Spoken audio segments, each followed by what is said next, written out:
Can you guess? No googling. How much money does Duolingo make in a single day? Maybe $10,000, maybe $50,000? Write your guess in the comments. Let's see who is the closest. Alright, here is the truth. Congrats, these guys make more in a day than most of us will in a lifetime. Over $2 million a day. Yeah, $2 million every day. Crazy, right? So, how it's even possible? Today, mobile apps and software products are real money machines, but what's actually behind them? In this video, I'm gonna melt your brain and hit you with pure motivation. We'll dig deep and uncover how these people build something that earns millions every single day. In this episode, you will know: where did Duolingo start? What business model did they use? How gamification changed the entire education industry? How their mascot literally boosted the app to the moon? And finally, can we repeat their success today? My name is Max Evans, I'm engineering manager, I lead big tech teams and build products. I've launched startups myself, so I know the IT world from the inside. Right now, I'm running a challenge, 1000 days. Every single day I upload a video about how I'm building a global product from scratch.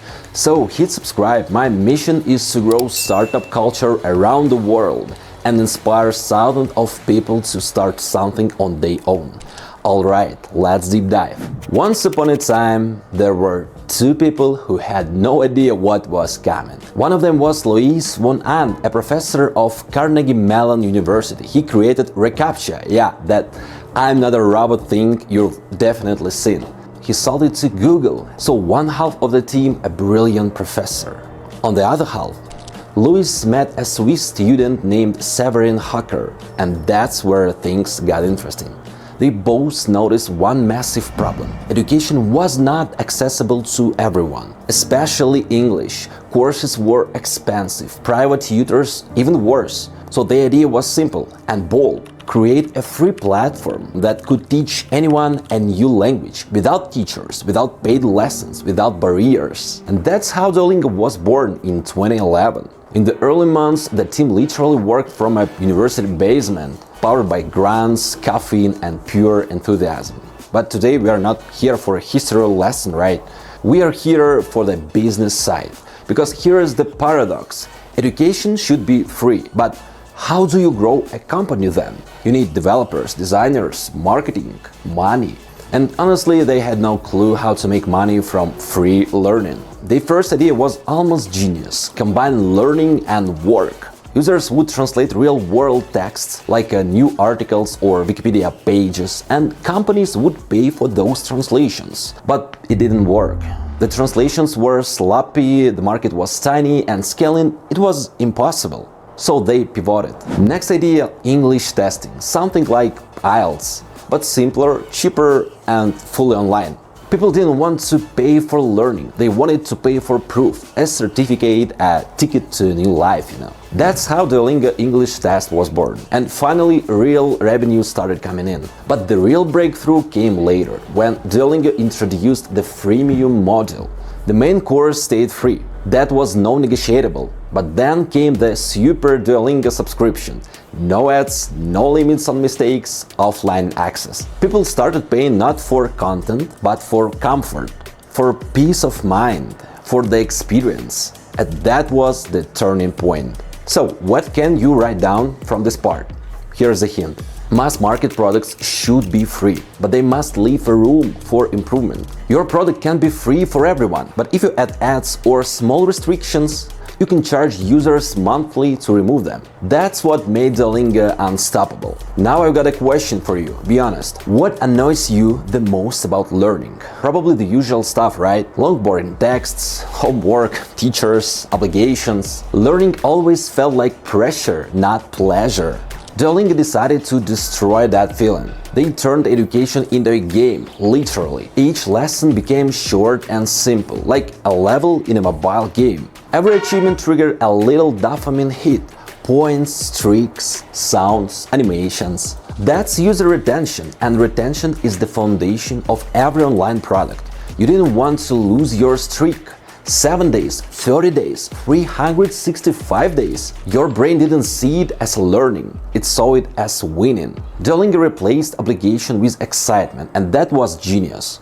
The hard system where mistakes cost you lives like in arcade turned failure into a challenge. Leaderboards and leagues added competition. You were not studying anymore, you were playing. That's how Duolingo solved the biggest problem in edtech, education technologies: motivation. They proved that people will learn not because they have to, but because they want to. So what should we take from this? Write it down. Your product must make people want to come back. It must entertain, reward, deliver dopamine. You're not teaching people, you're entertaining them while teaching.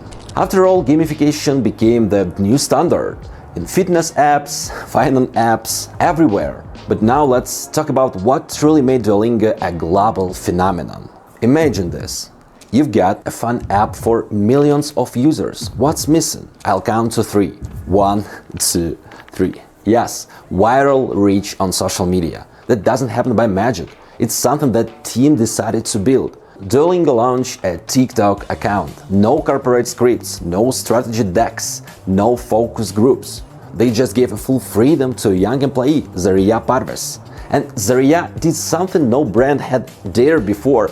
She made the company feel human. It started with one viral video. The duo all standing outside TikTok headquarters with a sign saying, "Let me in." It blew up.